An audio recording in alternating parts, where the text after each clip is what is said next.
Hi, நம்ம இன்றைக்கி நண்டு கிரேவி எப்படி செய்கிறதுன்னு பார்க்கலாம். அதுக்கு இந்த மாதிரி 1 கிலோ நான் நண்டு எடுத்துருக்கிறேன். அதாவது நீங்கள் கழுவி எந்த ஒரு நம்ம நான்வெஜ் செஞ்சாலும் அந்த மஞ்சத்தூள் போட்டு கழுவி வச்சுக்கோங்க. இப்போது நல்லா பெரிய சைஸ் வெங்காயம் 3 எடுத்துக்கோங்க. நல்ல மீடியம் சைஸ் தக்காளி ஒரு 3 எடுத்துக்கோங்க. 3 பச்சை மிளகாய், கொஞ்சம் தாளிக்க கருவேப்பிலை.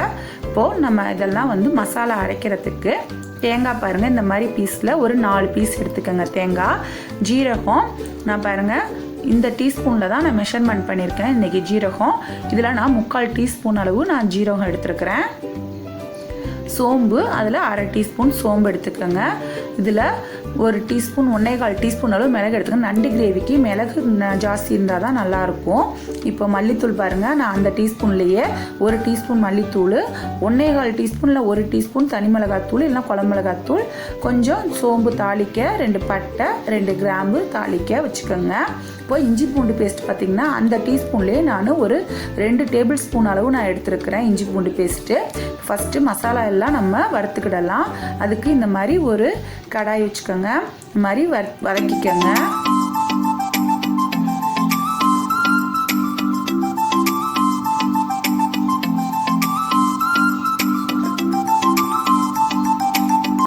இப்போது நம்ம எடுத்து வச்சுருக்க அடுப்பை ஆஃப் பண்ணிடுங்க. தேங்காய் நல்லா வதங்கினோன்னே எடுத்து வச்சுருக்க மிளகு, ஜீரகம், சோம்பு, அந்த இஞ்சி பூண்டு பேஸ்ட்டு எல்லாத்தையும் போட்டு இதையும் ஒரு 2 நிமிஷம் அந்த சூட்லேயே வதக்குங்க. நான் எப்பொழுதும் சொல்கிறது தான், நீங்கள் சூட்லேயே வதக்குனா தான் கொஞ்சம் கருகாமல் இருக்கும் மசாலா பொருள்லாம்.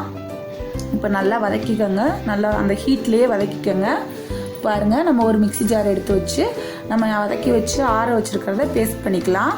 அதுலேயே நம்ம எடுத்து வச்சுருக்க அந்த மிளகாய் தூளையும் போட்டுக்கோங்க, மல்லித்தூளையும் போட்டுக்கோங்க. இப்போ எல்லாத்தையும் நல்லா நைஸாக பேஸ்ட் பண்ணுங்கள்.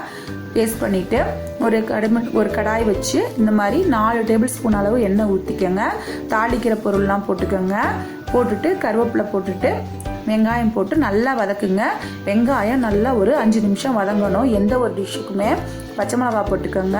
ஏன்னா வெங்காயம் வதங்குறது தான் நம்மளுக்கு எப்பொழுதுமே டேஸ்ட்டு கொடுக்கும் எந்த ஒரு டிஷ் செஞ்சாலும். இப்போ தக்காளி போட்டுக்கோங்க. வெங்காயம் நல்லா வதங்கினோன்னே, வெங்காயம் தக்காளி நல்லா வதங்கினோடனேயே நம்ம அந்த எடுத்து வச்சுருக்கிற அந்த நண்டு எடுத்து போட்டுக்கலாம்.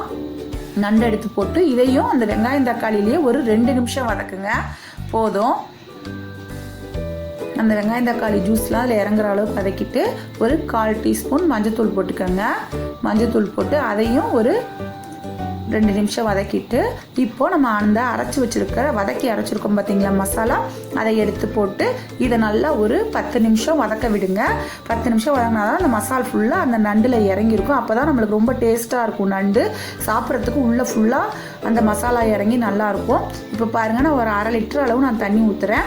உப்பு போட்டுக்கோங்க. உங்களுக்கு டேஸ்ட்டுக்கு ஏற்ற மாதிரி உப்பு போட்டு நீங்கள் மூடி வச்சுருங்க. மூடி வச்சு ஒரு 10 நிமிஷம் கொதிக்க விடுங்க.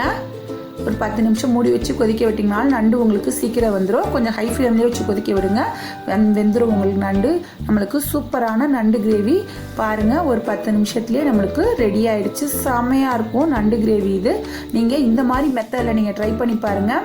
ரொம்ப சூப்பராக இருக்கும், கெட்டும் போகாது. ஏன்னா தேங்காய் நம்ம வதக்கி அரைச்சிருக்கிறதுனால செம்மையாக ரெடி ஆகிடுச்சு பாருங்கள் நண்டு கிரேவி.